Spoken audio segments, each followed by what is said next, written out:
afternoon, everyone. It's a real pleasure to have all of you here. And thanks, Professor Jennie Stephens, for being here. And thanks for diving deep into the social, political, and economical sides of the renewable energy. So your research is really impressive and showing us how universities can lead the transformation that benefit all of us and all our society. So here in Catalonia, with the government of Catalonia, we are developing the program. It's called Regions of Knowledge, that is aiming to articulate all the 12 universities and 42 research centers here in Catalonia to develop research and innovation on a collaborative manner together with industry, public administration, and civil society. In fact, the main aim is to respond to the major challenge about our regions. And this program is joined with collaboration with the initiative Rescat, led by Tatiana Fernandez at the Department of Economics, with the objective to direct all this effort towards the major transition our society needs to transform our current models in areas as energy, mobility, industry, education, culture, food, and doing on an orchestrated and systemic manner. Thanks, Jennie, for inspiring us to make our higher education system a key player in shaping a fair, green, digital, and resilient world. We cannot wait more to hear you and your experience in this area. But before that, let me introduce Alejandra Boni, who will explain more the dynamics of the seminar and how we'll introduce formally the speaker of today. Thanks, everyone. Okay, thanks, Nuria, and thanks, Jennie, to be here with us. This is our fourth seminar in this group of seminar about how university can contribute to these transformations. And well, we are really happy to have here Jennie Stephens, who is a Dean's Professor of Sustainability Science and Policy at Northeastern University in Boston, if I'm correct. And before being in Northeastern, she taught in Vermont, Clark, Tufts, and the MIT. So I think the interesting profile that you have, Jennie, is combine all your expertise and knowledge about energy transitions, particularly, energy democracy, energy justice, and the role of a university. So we are really looking forward to listen more from your experience, from your side, and especially on the book you are going to publish at the end of the year about climate justice and the university shaping of a hopeful future for all. So the floor is yours. You will have 30 minutes, more or less, a little bit more if you want, and then we will have a question and answer from all of us through the chat, or even talking to you if it's appropriate. Okay, so thanks again, and looking forward. Yeah, thank you. And is my audio okay? Everyone can hear? Yeah. Okay, let me share the screen here. And thank you so much for inviting me. And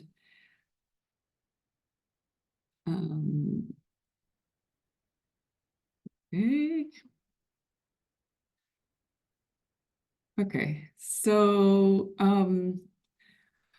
what I'd like to do is introduce some ideas about how we think about universities and the power of universities for transformation.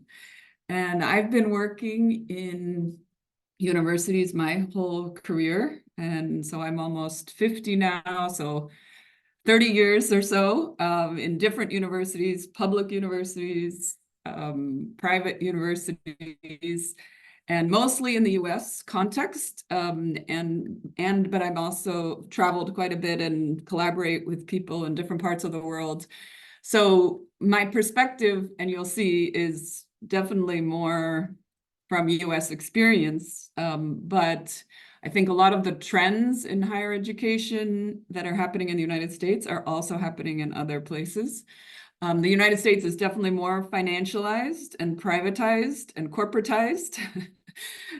So in that sense, you will see that, like, you're probably in your context not as financialized as we are, with debt and all this crazy expenses and lack of public funding. So there is some different context, but I think some of the same ideas are really important and relevant around the world in universities. So I hope to catalyze, new discussion and ways of thinking about how we can leverage universities for bigger transformation that is so urgently needed. So with that, I propose this idea of climate justice universities, which is like reimagining a different kind of university. And the reason I use this new phrase, like climate justice universities, is to acknowledge there are no universities right now that I know of that are doing and structured and engaging with society in the way that I'm imagining we could, So that's why instead of pointing or examples of different universities, that's not what I'm doing here. What I'm doing is like using our imagination to think what is possible. Like we're very used to thinking about our existing system and structures, but we need, because of this situation the world is in and humanity is in, and the planetary ecological destruction, we need to think differently, right? So we have to think beyond. So the whole premise of the conversation I'd love to have with all of you today is that, we can't just think of our current system, right? We have to think outside. So that's kind of the goal. And I want to just introduce myself briefly so you know who I am. I was born in Ireland, in Dublin, so I am actually European. But my family moved to Boston area when I was 8 years old, so I was a child. And I always was interested in environment, and I studied environmental science and policy in the 1990s at Harvard University. Then I went to California and I studied environmental science and engineering, very technical, and I did research on water and soil and carbon, kind of environmental chemistry more than anything else. Then I knew I wanted to get back to social science and policy, more applied. So I then did like energy technology innovation policy. Then I was a professor at Clark University, which is outside of Boston. Then I taught at Vermont, which is north of Boston. Then I came to Northeastern 8 years ago, I guess now. Then last year I did a sabbatical back in Ireland. And then this year I am back in Boston and also at Harvard, where I'm a climate justice fellow. And then next year, starting in June, actually, I'm going to be professor of climate justice back in Ireland. I'm moving to Maynooth University, which is where the Irish Climate Research Center is. So I'm going to be focused on climate justice in an Irish context, a smaller country where I hope to be able to have more impact in policy. So what I'm going to do is just share some of the ideas in my forthcoming book. So both, and it's coming out at the end of the year. And again, my goal with this book is to just catalyze new ways of thinking about our universities and the power that they have for transformation. Because obviously a lot of our universities are structured to kind of maintain a status quo, in a sense, of just doing the same thing and having this canon of knowledge that you're supposed to be teaching, and it's kind of not necessarily very forward thinking of what the very dynamic changing needs of humanity are.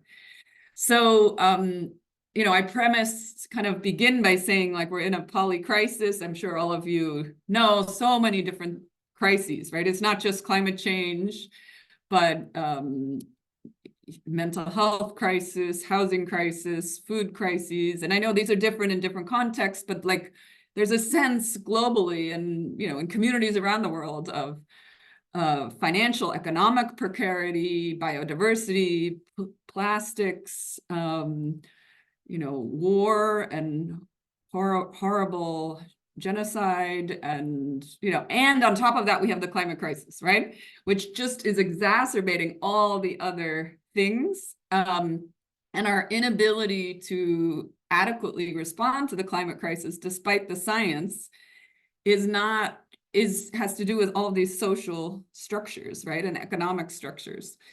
So we have all kinds of goals for environment and sustainability, and we're not meeting them at all. And the fossil fuel companies have no plans to stop their extraction and exploration of fossil fuels. So we're really going in the wrong direction on so many levels. So the question is, like, why are we so ineffective? And and I think a lot of us are recognizing that it has to do with our economic systems, right, that are concentrating wealth and power. And let's see here. And sorry, something happened here.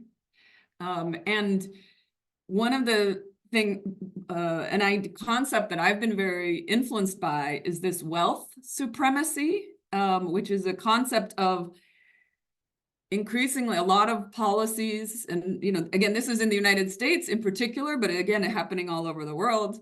There's policies and our structures, everything a lot of things have been prioritized for the wealthy, like the wealthy get all the benefits, right? And most people are excluded. And it's getting worse, like in terms of these kinds of structural things. And it's also related to fossil fuels and our continued reliance on fossil fuels. And this is where the energy and energy democracy ideas come in, because the concentration of wealth and power is connected to the fossil fuel reliance, and because fossil fuels are these multinational companies and governments that rely on the income from fossil fuel profits are perpetuating the systems and ignoring and not responding to all the climate destruction and other ecological and human devastation. So my view, and I think more and more people around the world are recognizing we need like a bigger paradigm shift, right, in how we think about the world.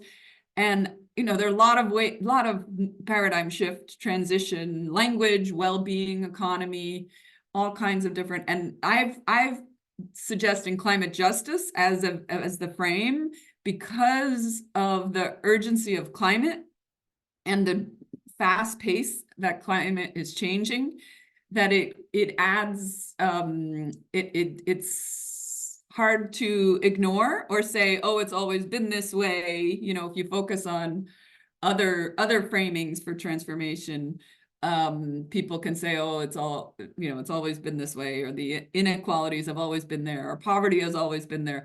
But climate, if you focus on climate, it hasn't always been this way, right? And it's changing so fast. So that's why I propose climate justice as like the framing for imagining a very, very different future. So from a climate justice perspective, we often can think that we recognize that climate change is actually not the problem, but it's a horrible symptom, right, of an economic system that is extractive and exploitative. And until we change that system, all our attempts to address the climate crisis are not going to be effective. So if you think about climate justice as the lens, then you can connect that with social justice and economic justice and racial justice. So how we respond to the climate crisis is an opportunity for radical transformation in all of these other ways in our society, to again move toward a safer, healthier, more stable future. And so one kind of important piece of this climate justice framing is to resist what I call climate isolationism, which is how a lot of the mainstream and a lot of the university work on climate change talks about climate change in a very technocratic, greenhouse gas emission reduction, energy system transition, but with a very technocratic way of thinking about it, not in terms of economic or social justice way of thinking about it.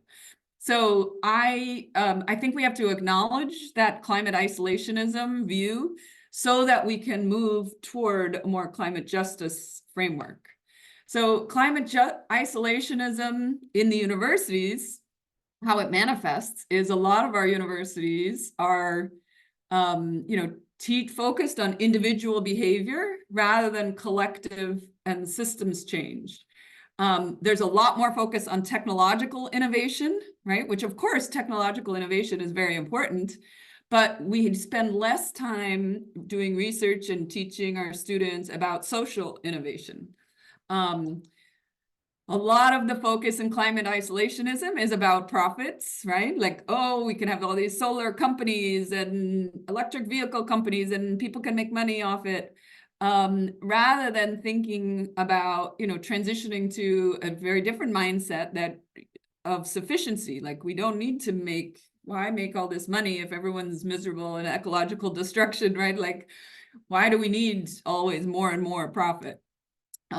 Instead of kind of concentrating wealth and power, distributing wealth and power as a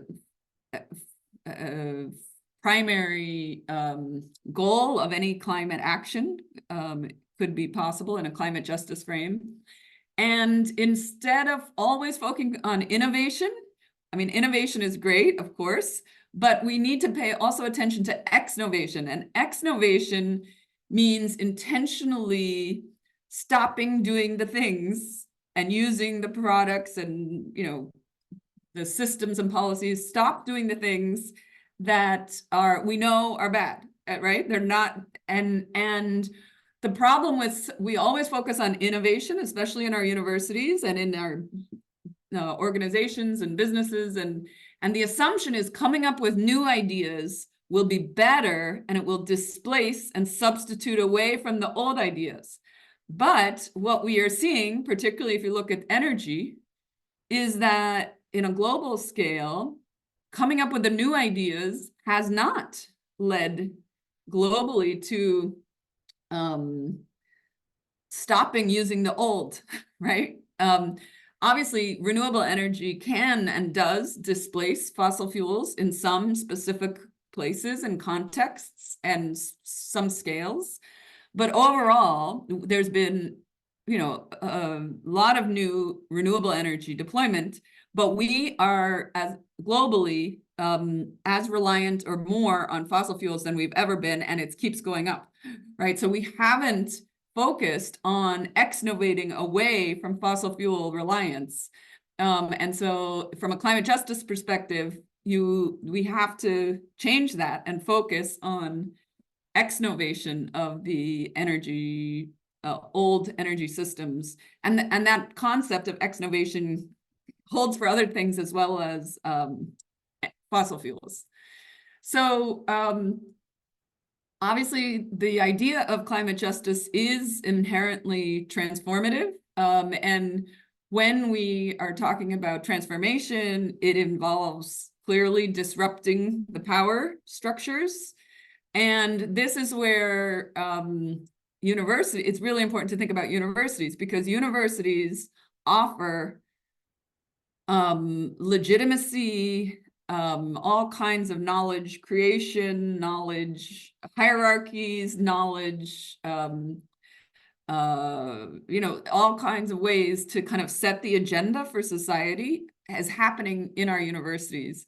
So this idea of disrupting power and thinking about transformation and climate justice in our universities is, not easily done because of the way universities historically have been places where that are supported by and catered to, in some instances, the people who are the most powerful, right? So disrupting those power dynamics is not always easy in universities.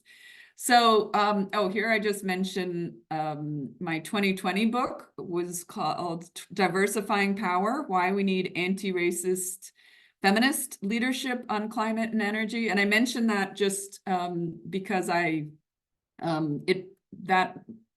book focuses on like how we need change and different people involved and different ways of thinking that are explicitly thinking about power dynamics and the disruption of power in order to address the energy and climate challenges ahead of us.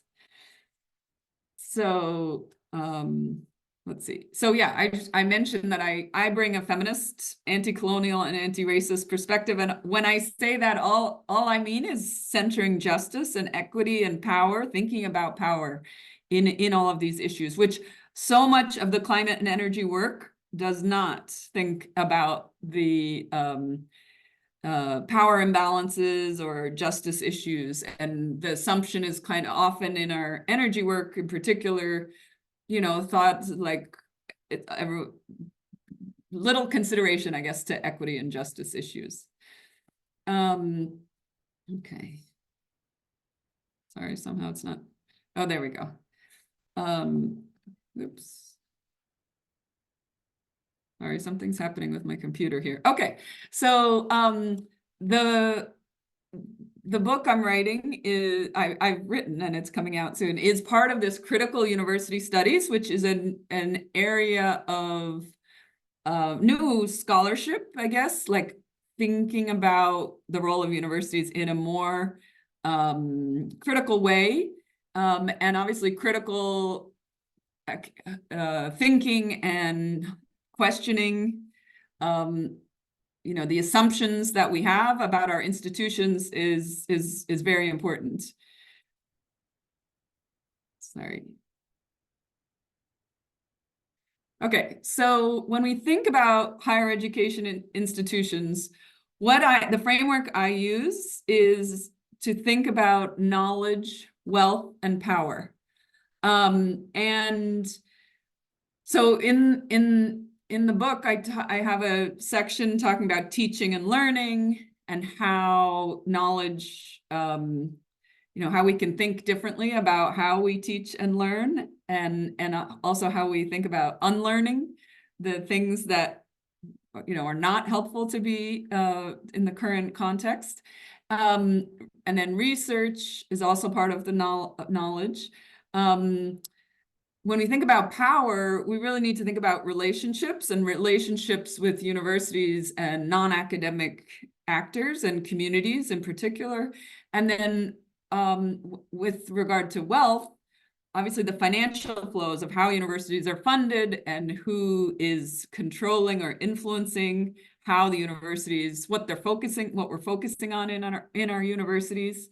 And so I think it's important to, when we think about the role of higher education and transformation, to recognize that there's this complex and the relationship between knowledge, wealth, and power that universities get kind of are in the middle of this, and they have a role to play, and they can be manipulated is the right word, but you know, they can be leveraged for different interests, obviously. So, and fossil fuels is in the United States, at least, and in many other countries, fossil fuel industry has invested strategically in universities for decades as part of their effort to legitimize continued reliance on fossil fuels. So it's important to kind of acknowledge that, and several people, including myself and other colleagues, are exploring and revealing the extent to which the fossil fuel industry has been influencing universities. So the other thing I wanted to acknowledge is knowledge hierarchies, because what universities do is kind of decide which knowledge is most important, like what should we be teaching our students? And when we do that, we exclude other kinds of knowledge, right? And some of the kinds of knowledge that are systemically excluded historically in universities is relational knowledge, like how we connect with each other and with the non-human world, like with nature. Embodied knowledge, how we connect, how we feel and how our bodies tell us things about the world. Often we focus on our head, right? Like what we're thinking, but not the rest of our body in a lot of universities. And also local knowledge is often excluded, right? Because it's thought of there's some universal knowledge that people should learn in universities, but it's very oftentimes, very Eurocentric, colonial, who have a lot of history into how universities are organized, the disciplines, and then the way there's epistemological kind of hierarchy.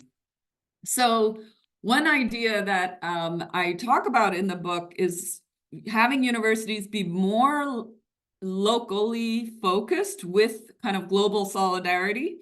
Vandana Shiva has suggested this idea of grandmothers' universities, right? So that every community has some kind of a knowledge institution, organization that provides a place for local knowledge to be shared and passed on.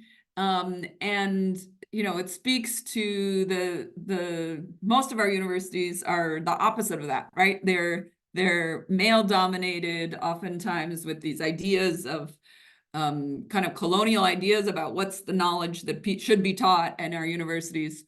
And so one idea that I also have put forth in terms of community engagement and geographic distribution is, what if our universities were more like public libraries, that were more accessible, and every community would have access or a relationship with some university. What if our universities were not all concentrated in this major cities, but like they all had more geographic distribution and commitment to co-designing, co-creating research and learning experiences for everyone, right? Not just this elite, kind of very hard to get into, hard to access idea of what a university could be.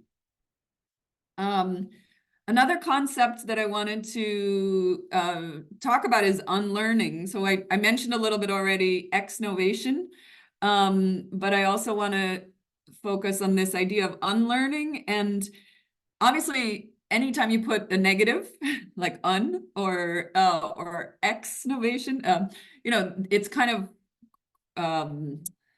provocative in a sense. But I think we are at a place that it's really important to acknowledge what knowledge frameworks that are mainstream, that are being taught to students every day, are really not helpful, and we actually need to focus on unlearning them. So, growth in neoliberal economics is a fundamental kind of assumption, and in many of our political landscapes as well, the assumption of constant growth. And we know that's completely impossible. There's no way. And it's causing all kinds of, the focus on trying always to grow is causing, is the cause of a lot of the climate destruction and ecological destruction and human suffering around the world. So, economics is one specific place where we need to have much more diversity in how economics is taught. And when students and universities are only teaching students this very neoliberal, narrow perspective of mainstream economics that perpetuates growth without even considering the planetary health or ecological limits. You know, we are, as the president of Ireland has said, we are, it's an injustice to our students, really. And it's a narrow, distorted kind of education that we are providing. So that's one example of kind of unlearning. And so unlearning economics, I guess, is one area that I think universities really need to be thinking about. And I already mentioned the concept of exnovation, but I did just want to say, in addition, you know, give another example here for exnovation. In addition to fossil fuel phase out, which I've been studying energy in universities, and there are very few energy research programs where fossil fuel phase out is the goal, right? Emission reductions is usually the goal, or you know, some are looking at all different technologies for capturing CO2 or all kinds of different things going on. And renewable energy, of course, a lot of good research on renewable energy, but we need more research on how to phase out fossil fuels, right? Which could be #1 priority in our universities on energy, but it isn't. You know, that is a problem. But plastics is another example. So plastics, we know now, the science shows that plastics are in our blood, in breast milk that babies are drinking. Like, there's plastic infiltrating the environment everywhere, yet we do not have university programs or research focus on how to stop using plastics. In fact, you know, plastics are the companies are coming up with more and more reasons to use plastic, right? And obviously it's very convenient, but there are alternatives, right? If we committed, and it's not just the technical alternatives, finding out other materials, but also the social and economic changes, innovations, financial innovations that are needed to move us away from plastic reliance. So those are just a few examples of exnovation.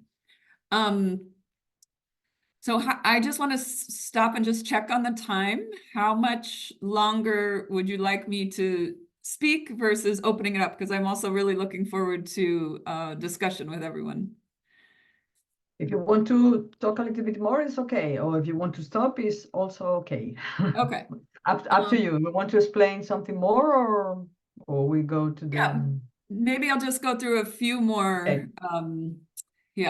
A few more ideas, but maybe I'll go through some of these quickly so we can stop and have discussion.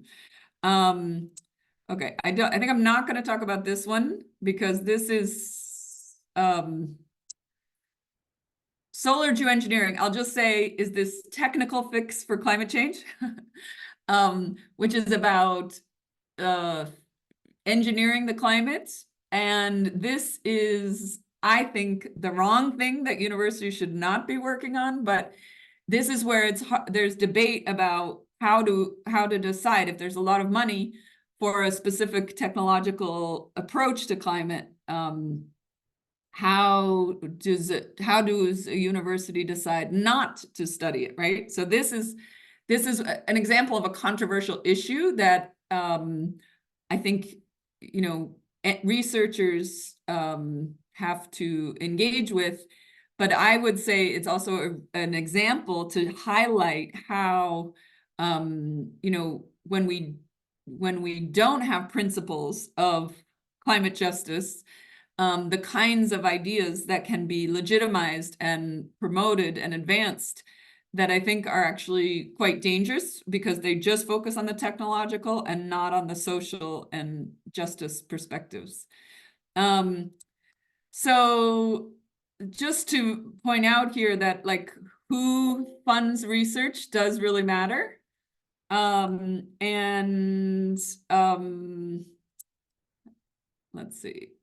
And I guess the last point I'll make, and then we can stop, is about the financial model of universities and where the money comes from, who's supporting the universities, and Oh, sorry, I'm here. I'm Yeah. sorry. My computer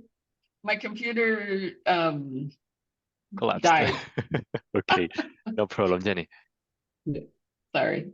So I think it's a good time to end anyway. I think I was wrapping up, and those are some of the big ideas. And I'd love to hear what other people questions and discussion and Okay. what all of you are working on. Yeah.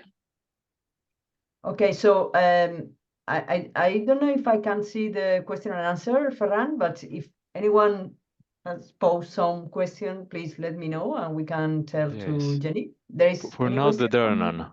No. No questions there. Okay, Renuka, you want to intervene? Yes, thank you very much. It's not type of question, but again, it is a question to everyone. And thank you very much, Jenny. I started late, but I did hear very good points made by you, and I appreciate that you have made it. So there are a few things like, what I find there's a big divide between industry.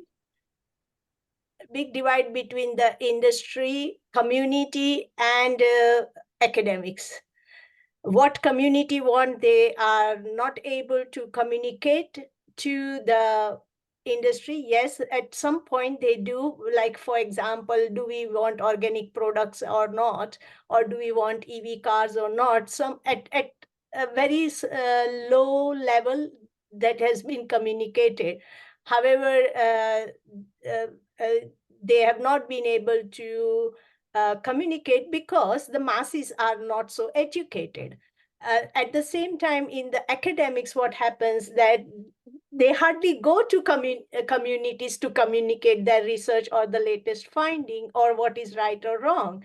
We all debate within the academic atmosphere and like maybe we have gone into interdisciplinary and multidisciplinary, but we haven't gone to transdisciplinarity area where we communicate too much or frequently to the community. And that is, again, I think, a fault of academics.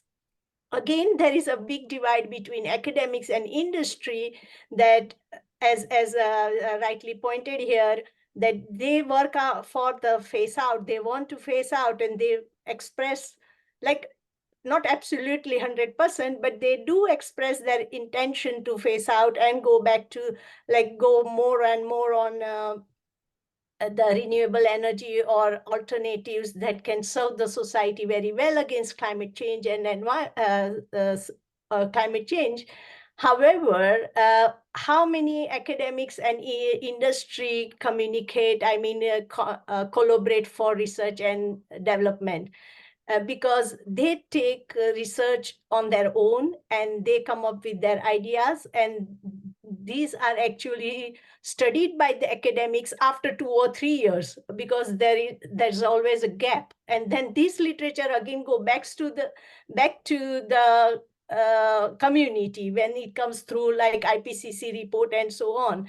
IPCC report are also based on the literature which is 10 years ago. Like they all study the literature. They study the literature. They do not study the current or forecasting, right? So these are few problems that, we are having a disconnect between everyone. Again, the educational policies are such bad that they pressure the lecturers or the academics to give out lectures, and they are so much like time taking and all that they hardly change their lectures in 5 or 10 years time. They do not get time for research and bring that new knowledge to the student, and then that student can be like when they go out of the educational system for the workforce, they are still like 10 years or 20 years old model coming out of the university. They hardly get time to, be in business environment or the workplace environment, that what is really needed. And so there are many Renuka, disconnects. Any particular question to Jennie, or just a comment on that side? Yeah. Yes. So the Just- question is that how we can then diminish these gaps. Mhm. You know, certainly what you have identified, you can go out of that atmosphere, and then only you can identify within your system. You are always worried about your living or your objectives, that is daily objectives, and you don't fulfill the need of such innovative idea. So how Okay, do let's that? pose this question to Jennie. Yeah, so I think- on the comments that you mentioned. Yeah, you. thank you for that. And I think this is a, can you hear it? Yes. Yes, I can Yes. hear. Yeah, okay. This is exactly kind of why I'm putting out these ideas that are not aligned with current reality on the ground, right? So as I said at the beginning, these ideas are kind of, aspirational, right? We're saying if we want transformation in society, we have to think differently about our universities, and all the problems that you just identified, the time lag, the workforce, people overworked, don't have time to update, don't have time to engage, don't, all kinds of challenges are exactly what I'm responding to in suggesting, let's reimagine what's possible. And I don't know how to get there. And I think that's where, each context is different, right? And there are opportunities to move toward some of these things, like more community engaged research, right? Or changing it, moving away from lecture-based learning to more action learning or community engaged learning. So like, they're all examples that many of us have tried and we're doing in a small scale with stuck in the system that we're in. But I think it's also really important and inspiring and give some hope to all of us too, to imagine, like, what if we could change the system of higher education so that we were more aligning with overall societal goals, or trying to make the future better for society. Then what would the universities be focusing on? How would we be structuring? How can we reclaim these organizations that are, I think, more important than we always recognize? Like, they're more than just places for young people to go and as a step to get to a profession, right? There's like a deeper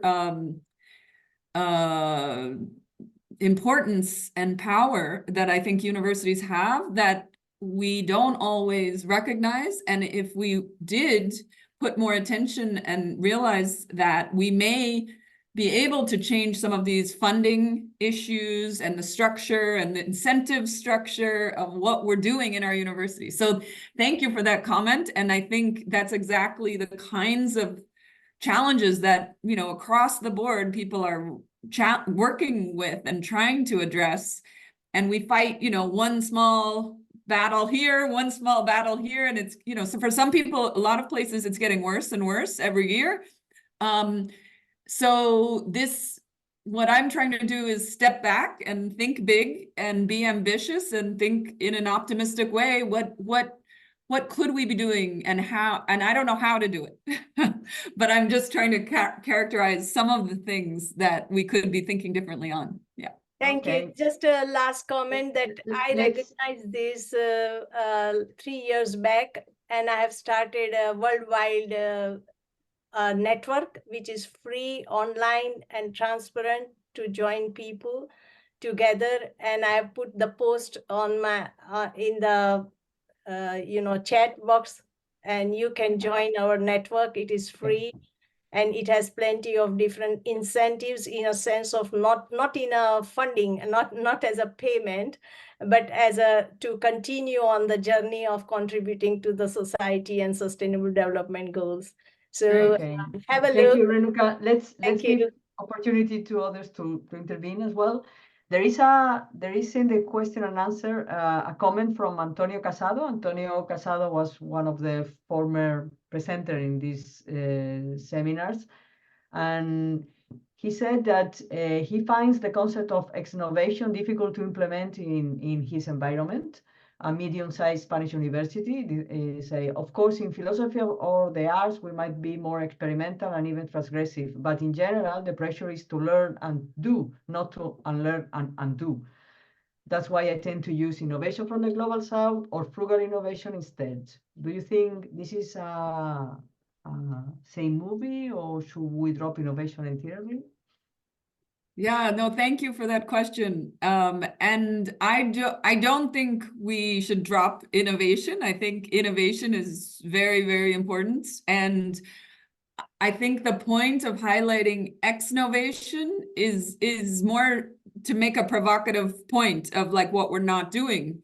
So I think, you know, again, in different contexts, different words and ideas can have you know, different kinds of impact. So I think it's not saying stop using innovation or and obviously there is more excitement in some, you know, you could say, with thinking of new things, like, and it's kind of more not as sexy or fun, you know, to think how hard it is to stop doing the things that we know we need to stop doing. So of course there's kind of a, you know, that's part of the push toward innovation over exnovation.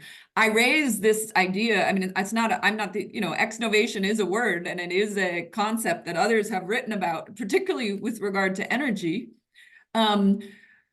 So it's not a new concept, but I think it's just acknowledging that we need both. For transformation, you need both. You need to focus on the new, but also intentionally letting go of the old that is no longer serving us. Yeah. Okay. Thank you for that question, Antonio. Yeah. Thanks, Jenny. I have a question that's related to the particular program is going on in Catalonia. The idea is to focus on, sorry, on local challenges. So from the local challenges that can be around energy, health, food, whatever, no system, move the university to solve these local challenges together with communities or local administration or whoever is going on the place.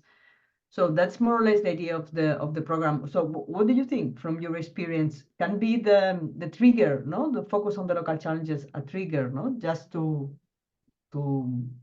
address some of these issues that you mentioned before. Yeah, so I think it sounds like a very valuable strategy, right? Because it connects the university with the local communities and provides more tangible experiences for students. Obviously, it matters how it's done, right? Like not the experts coming in and telling the local community what to do with their problems and diagnosing and, you know, but I think there's a lot of opportunity for co-designing research and learning opportunities that are not just for the students, not just for the benefit of the researchers, but also, you know, actually having impact, right, in a positive way. But you do have to be careful how to do it, because often in some communities, universities and people in the universities think they're the expert and they tell people, you know, come in and tell people what to do, and that is not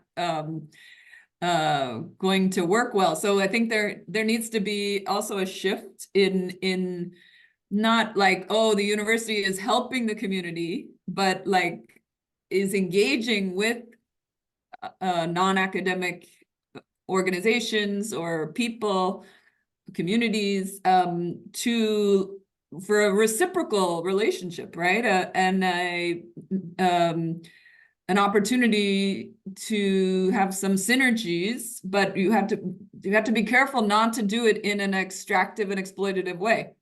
And I think, you know, in my experience, I've seen quite a lot of community engaged research, community engaged teaching, where it is kind of extractive and exploitative. The community doesn't get as much out of it as the students and the professors, right? So you know, I think there is a caution there. But I do think that the idea of focusing locally and then connecting with global solidarity, like the same problems are happening in other contexts around the world. So when students can work on local problems, but then also read and learn and connect with how those same issues are evolving, emerging, being dealt with in other parts of the world, it can also create this local and global connection. So I think that that's another important way to frame the focus on local, as local experience and, you know, making connections and relationships. But then also recognizing that, you know, connecting that with global connectivity and solidarity. Mm-hmm. Thanks, Jenny. There is a question from Ingrid Vives, and she said, are the different physical locations, different faculties, offices, labs, a barrier to implement climate justice universities? Should universities move their arena of action outside their buildings? Yeah, so yes, definitely. I mean, the physical infrastructure is a challenge, right? And this is the vision of having more distributed institutions that may have multiple campuses or have, you know, parts of the university in different places, you know, is practically and physically and infrastructurally challenging. Yes, of course. And so I think one of the ways to think about it in this reimagining what could be possible is thinking about, especially with climate disruptions of all kinds that are impacting communities in new ways, and people don't know like how to respond, how to prepare, how to, you know, people need new resources, communities need new resources. What if we thought of the universities and investing in local, smaller scale infrastructure, thought of the universities as critical infrastructure for climate adaptation and climate resilience, if you like to use that word, you know, like thinking about how university infrastructure could be part of larger investments that are needed in communities around the world as to respond to better, to reduce vulnerabilities and be able to better respond to very disruptive, more disruptive and intense climatic events and other kinds of disruptions that are associated with a more turbulent and unstable world. So if you think about it in that way, like there are all these new problems, new expenses, new investments are needed if we want to have people and communities being more less vulnerable in the future, then we need to make new investments, and maybe universities or this new vision of an engaged community-centered university could be part of that investment. There is another question in the Q&A about from Cynthia, and she said, I found interesting what you are pointing out with regard to the narratives on climate research and teaching contents. So my question is, how do you imagine putting this in practice about teaching and research? Yeah, you know, in my own teaching and research, I had now embraced this climate justice framework. And most of my colleagues who study energy and climate don't do that, or sustainability, like the mainstream environmental, energy, climate, sustainability, justice is not the focus, right? And only now it's starting to be more. But most people still think of it as like added on later, like, oh, we have to figure out everything, and then, oh yeah, equity and justice is important. What I'm proposing is you put that at the center. And what I find is with students, it makes so much sense and they get it, and it's it's easy to implement. I think the challenge, lots of challenges, of course. The research funding, most researchers follow the money, right? So we have to respond to a call for proposals on a certain topic or in a certain area, and a lot of that is decided outside the university by the government programs or the private sector or philanthropy, foundation, rich people's priorities. Like there's a lot of different so that is a harder thing to change, but again, it's starting to change, I guess. Like people are realizing how all these issues are connected, and that we do need to move beyond just the technological approach to climate.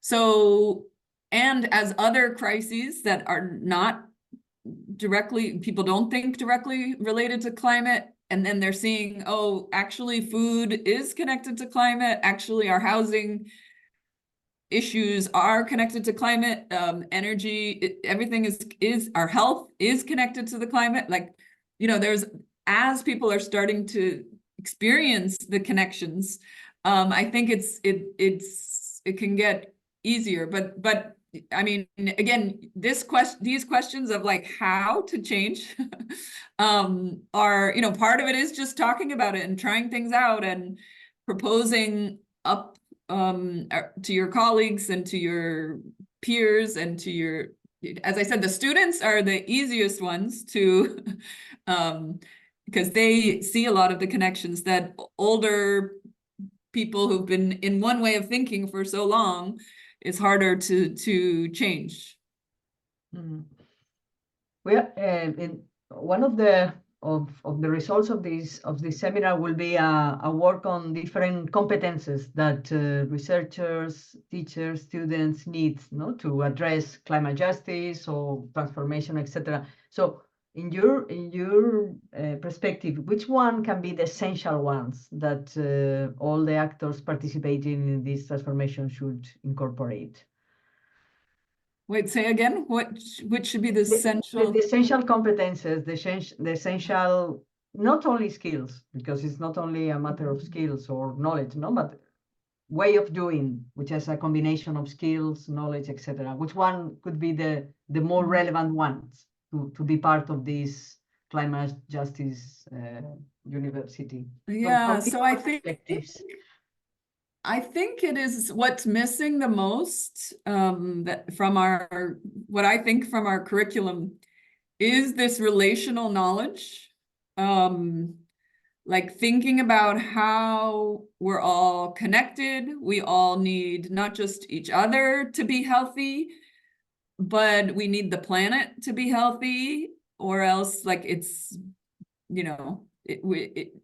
the reciprocity and kind of systems thinking that a lot of our disciplinary traditions has ignored and dismissed as not important.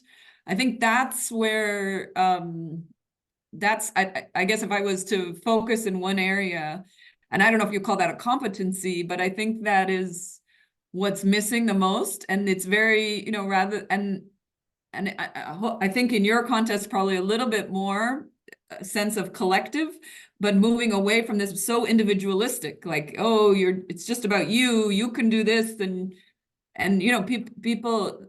people are so, I find people are so eager for more of a collective vision, a collective action. And so people want that, but are the way we teach, a lot of our universities are very much individualistic success, rather than societal success, or, and so I think kind of moving away from that and trying to encourage more of a sense of connection. Thank you. So, I invite people to also to ask questions to be part of the conversation. We have 20 minutes more. Yeah. And I would also love to learn a little bit more about your organization, what you're all doing. And I know it's too many people to do a full open discussion, but if anyone would like to share some of the things that you're working on and that's connected or related to some of these ideas, would be great. Okay, so any of you wants to share their experience or what you're doing in your own context? Sandra, there's a question by Guillermo Palau Salvador, the chat. Let me go to the chat. I'm there.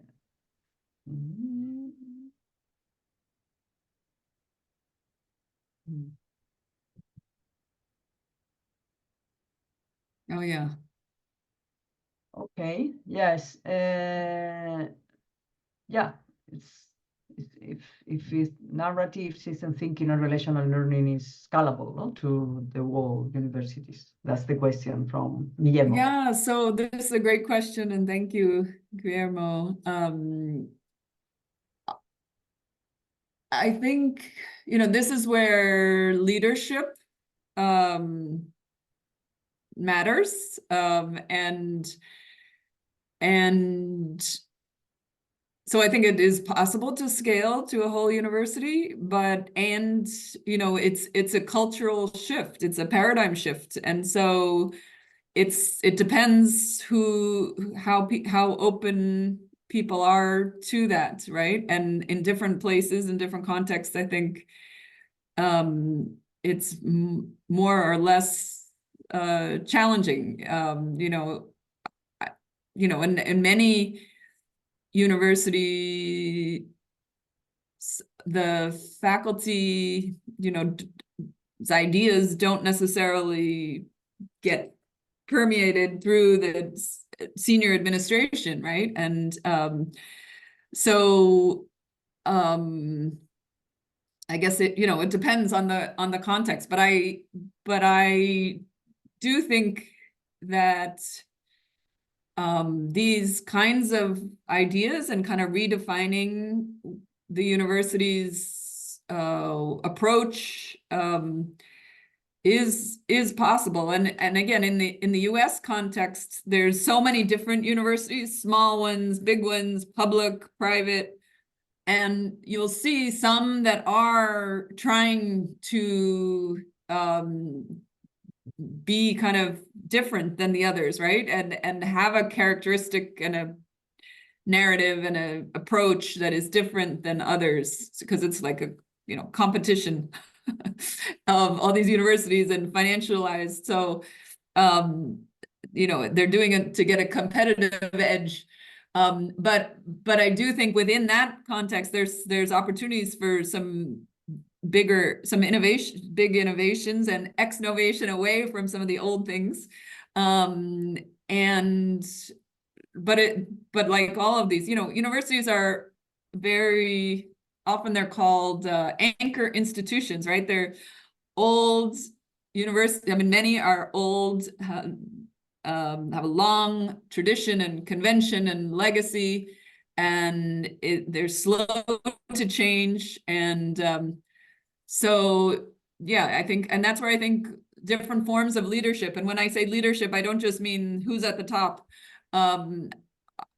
There's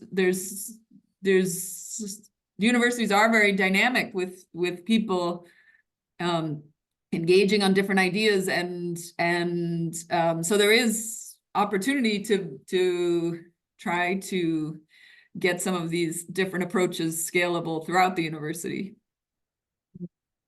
And Jennie, do you think the the smaller university or more regional university are better placed because they cannot compete with the big ones, with the big names, with the big universities that are ranked in the first positions. So they are not in this race, they are not good competitors. So do you think for the smaller one, the more regional, the more local ones, it's an opportunity for them to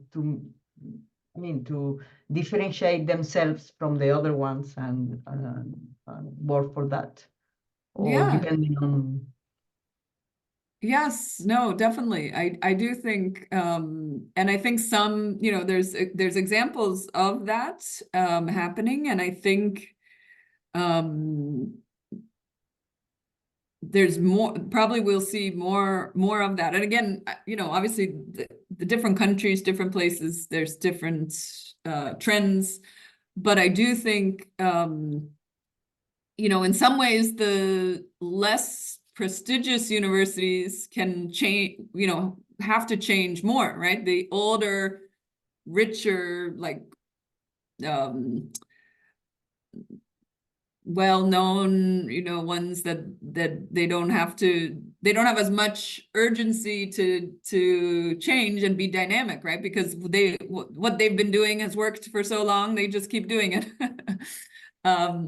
So yeah, I do think there's different opportunities for, every university has different legacy, right? And that it builds on, and different communities that it serves or connects with.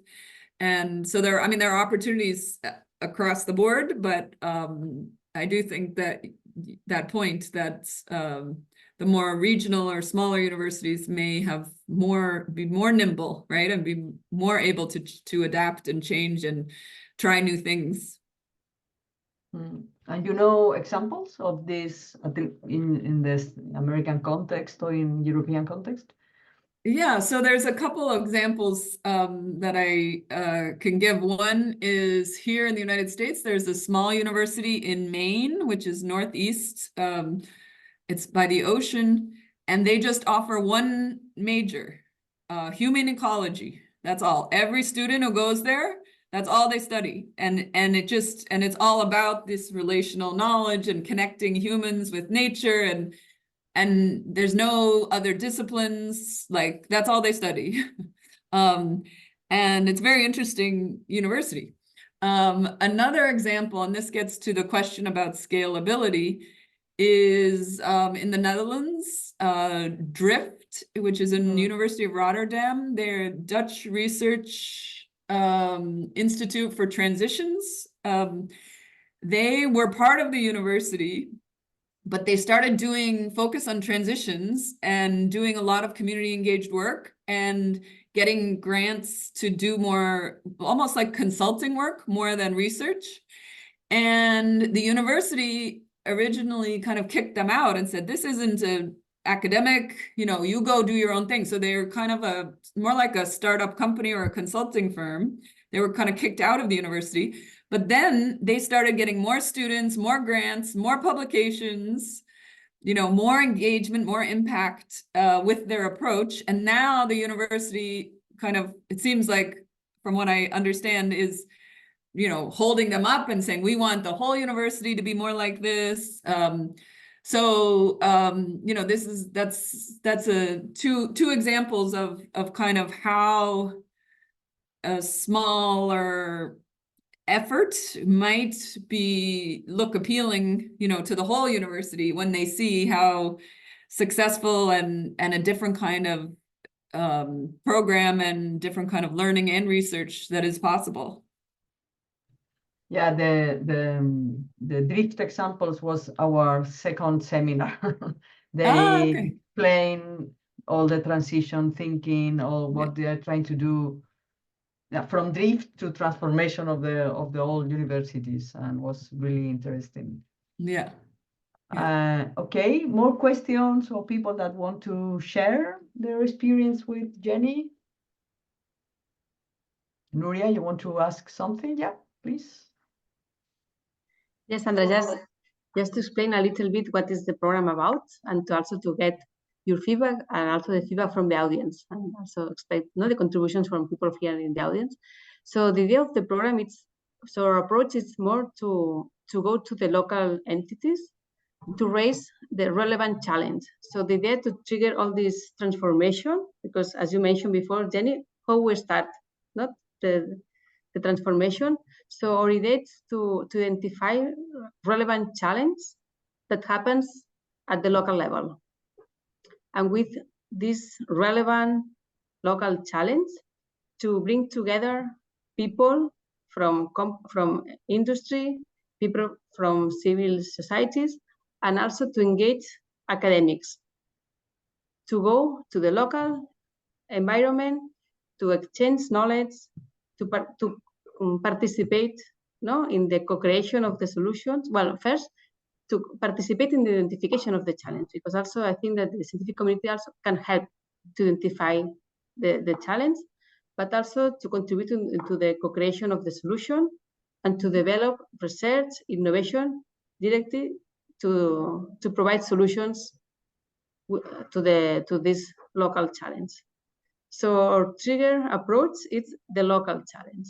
Mm-hmm. And I agree with you that the local universities, maybe they have the place, they have also the trajectory, they have the urgency to transform, and to also they have the connections, because as we're visiting different universities, we see that the local universities, they are really established some connections with their territory.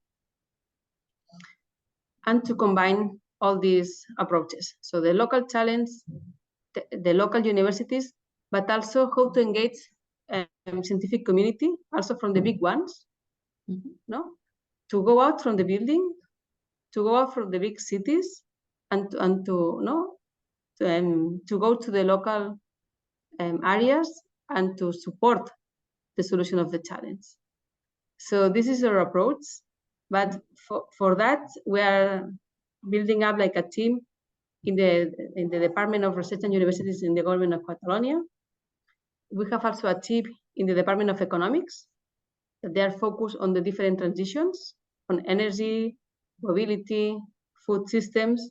So all together, we're trying to map all the initiatives already existing in the territory, to map all these actors that they want to do some transitions, and to support them on creating these dynamics to work collaboratively. So we are building up all these huge projects, and well, hopefully in 1 year time we can share our experience and all the success, because this initiative has been already done for last year or 2 years ago with some local experiences. And in fact, it's really amazing how the local entities really go together and to solve relevant challenge. So now we're in the place to scale up all this approach with all the universities here in Catalonia. Wow. Yeah, it's amazing. So how did this come about, and how is it organized too? So it's a collaborative with multiple universities, yeah? Yeah. Exactly. The idea is to bring all the universities here in Catalonia. So we have 12 universities. Mm-hmm. One are the big ones, this one with historical trajectory. Mm-hmm. Other are more modern ones or more new ones. One are placed on the big cities, other are placed at the local level. So the idea is to create a community between all of them, to exchange knowledge and to support each other in all this transition. And also we want to bring the research centers, because also they have capacity to bring innovation, ex-innovation, so to really play a role in all this game. Great.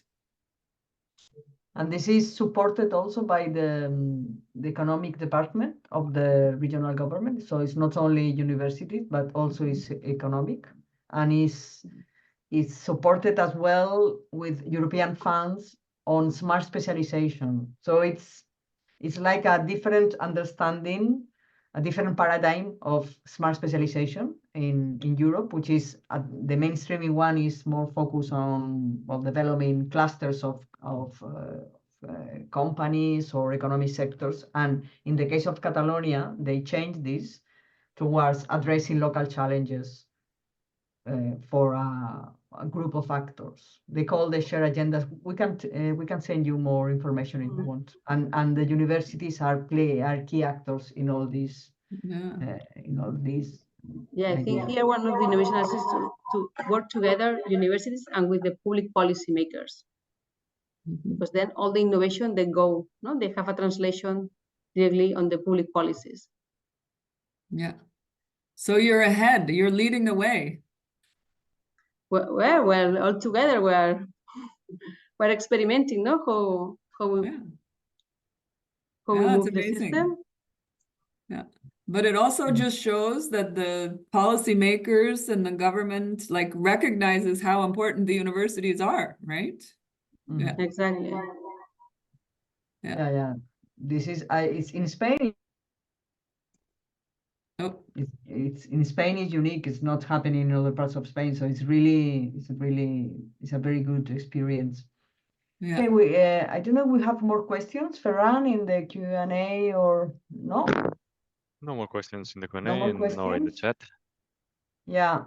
So if you agree, yeah, we can finish. Maybe now our Jenny's. I don't know if Jenny, you want to add something or final words? Yeah, well, just thank you so much for inviting me. And when I move to Ireland, I will be closer. So I hope I can visit and learn more. And, I think this model that you're part of, could be applied in other regions, right? And I'd love to learn more. And have you written about it? Because, there's a lot that the rest of the world can learn. Yeah. We are in the process of writing. Yeah. Well, I'd love to come visit and meet with some of you in person sometime. And also, if any of you come to Ireland, look me up. Yeah, more than you're welcome here. Thank you. We will be based in Maynooth, no? You mentioned. Yeah. Just outside Dublin, not far from Dublin. Dublin. Yeah. Okay. So just a quick reminder, the next seminar will be the 14th, 14 de mayo, and this will be the last one of our seminars. It's about how to do transformative innovation policy at the university from Salim Chalela. He's a Colombian policymaker and worked a lot during many years in university management. So this idea of how we can scale up these things into the university system. And it's okay. Nuria, you want to say something or just post the... No, just thanks a lot, Jenny, for your inspirational talk. It's super nice to see how all this disruptive thinking and how to envision a better future, a better opportunities for universities as well. So thanks a lot for sharing this with us, and thanks everyone for being here. I look forward to attend the next seminar. Thank you, everyone. Thank you. Bye-bye. Thanks a lot. Thank you. Adios. Bye-bye.